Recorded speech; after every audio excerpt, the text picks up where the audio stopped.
Hello friend! I'm back and excited to share this new setup with you. If you watched my last video, you know that I'm starting graduate school in September.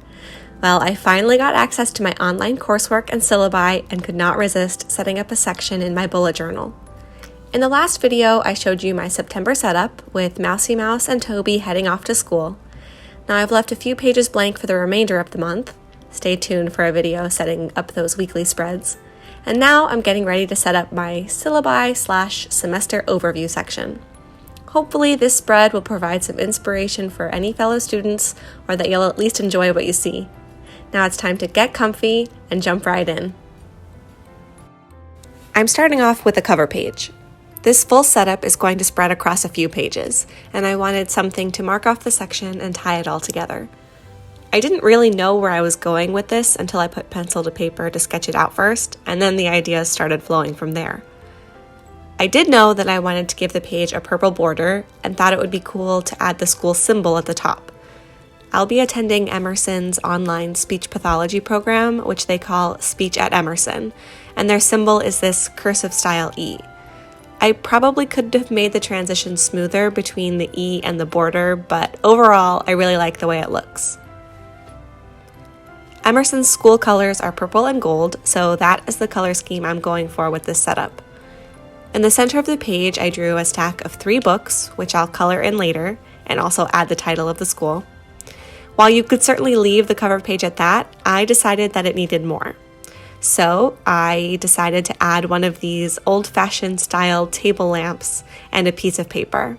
Now the cover page looks more like a desk scene rather than just books in the center of the page.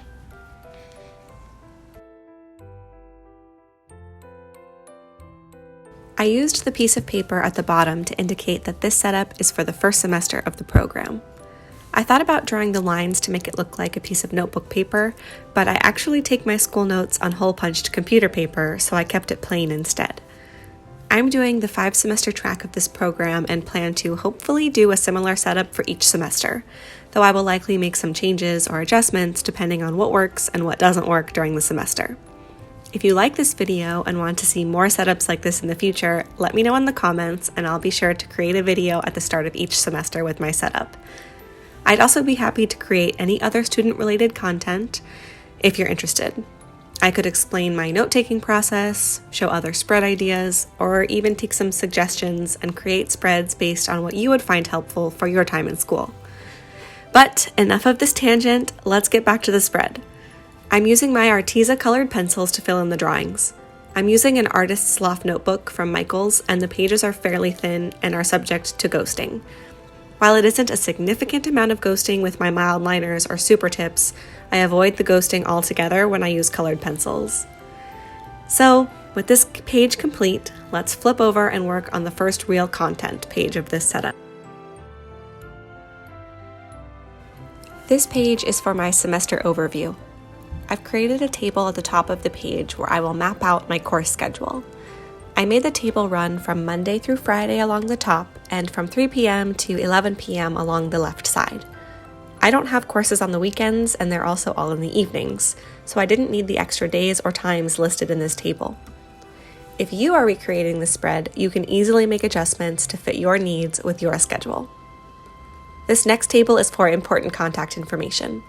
I have a column to list their title, such as my academic advisor, a column to write their name, and the widest column at the end is for their email or phone number, or both. Lastly, I have a table at the bottom of the page to write out the grading system for the school. I'll show you how I fill out all of these tables later on in this video so you can get a visual. Continuing on with my purple and gold color scheme, I used my colored pencils to color in the titles of all of the tables. And now we are coming up to my absolute favorite part of this entire section, the tabs. This section of my notebook will be sort of indented into the journal. I'm cutting each page down by 2 grid spaces while leaving a small tab sticking out by 1 grid space. If my explanation isn't clear, just watch the video for the visual. Each page will have its tab slightly lower on the spread so you can see them all laid out from the first page. Again, you'll get to see that visual later on in the video. I just used my ruler and an X-Acto knife like I did with the Dutch door in my September spread, if you've seen that video. To finish up this page, I just added some drop shadows and highlighted every other line in the contact info box so it's easier to read later on. Then I added the title to the top of the page and to the tab, and now we can move on to the next page. The next 5 pages are dedicated to the different courses I'm taking. I'm adding the course number and title across the top for a header. Then I left a few spaces underneath the header where I can write the professor's name, email address, and the day and time of the course. All of my courses are online, so I don't need to include the room number or the professor's office location or hours. But of course, you could easily add that information if you needed it. After leaving a few spaces, I created a table to map out the semester. I decided I didn't want to print all of my syllabi as I felt it was a bit wasteful, but I also wanted that information tangible as I don't really like PDFs. I created 15 separate rows, one for each week of the semester. Each of my courses only meets 1 day a week, so each row really equals 1 class period. To customize this, you could add additional columns if your semester has more weeks or if your class meets more than once a week. From left to right, the column headers along the top read week, topic, assignment, and reading due. This way, I'll know what material we are covering in class that day and what assignments and readings I have to complete before class. The table along the bottom is a place to house all of the graded materials. So this will have various assignments as well as quizzes, tests, the midterm, etc. I've placed checkboxes to the left so I can mark off when those items are complete. I decided to include like items on one line and just add enough checkboxes to indicate how many there are in the semester. For example, if there are 2 tests during the semester, I just made one line for tests and included 2 checkboxes. On the right side of this box, I have 2 columns that say worth and earned. Different courses have different measurements for worth. So some do it by percentage and some do it by points. But in each of the worth columns, I will just add how much each item is worth. And then in the column next to it, once I receive my grade, I can put how much I earned of how much that was worth.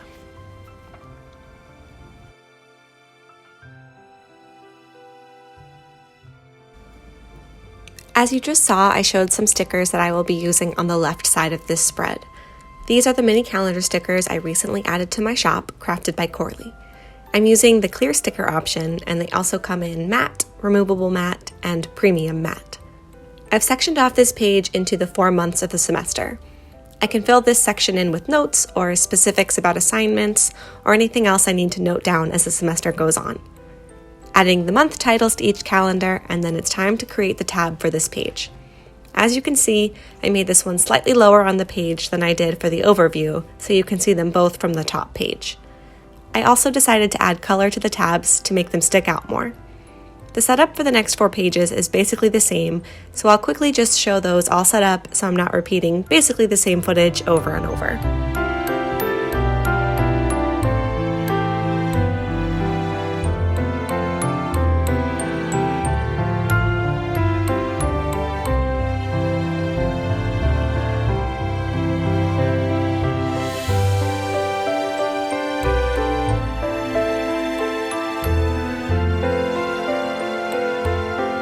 Now that all of the pages are set up, I can show you how I fill them all in.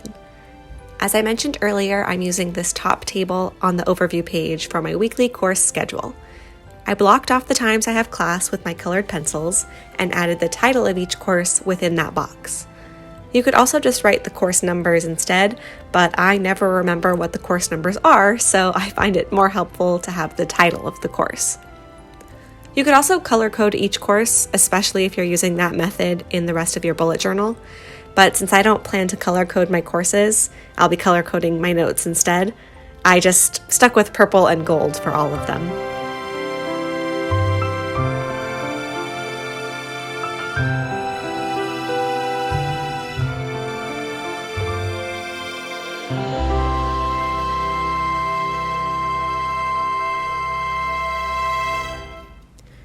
After that was filled in, I moved on to the box in the middle.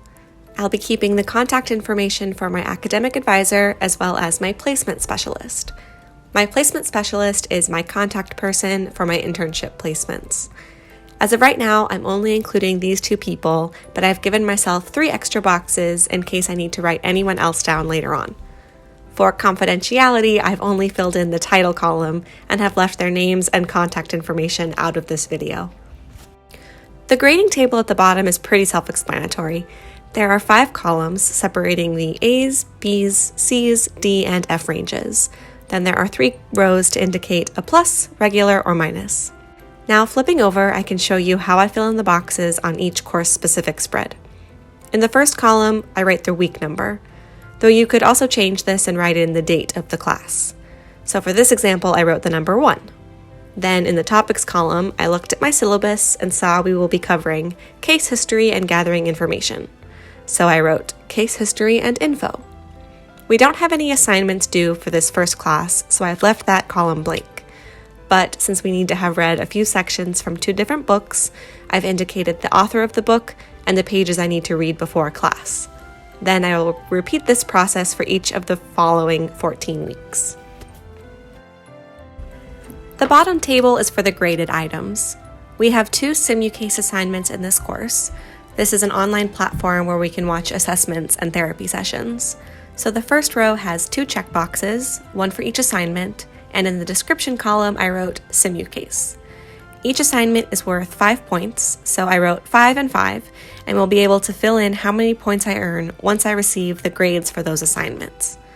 I already completed the various training items we need to complete for this course, so I went ahead and filled those in so you can see how I check them off. And once again, rather than showing you essentially the same footage repeated over and over, I have filled in all of the spreads off camera and will show you the completed versions.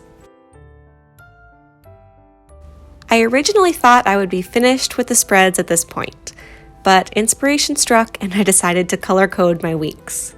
Since I have 15 weeks and 15 Mildliner colors, I indicated each week with one of the colors. But since I've been using the gray Mildliner for the lines as well as drop shadows, I didn't want to use it for a week color, and I chose a pink Crayola Super Tip instead.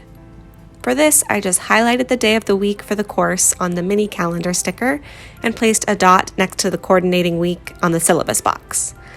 Hopefully, this will help me quickly locate coordinating weeks and notes across both pages. And again, I repeated this for each of the remaining course spreads and will quickly show you those.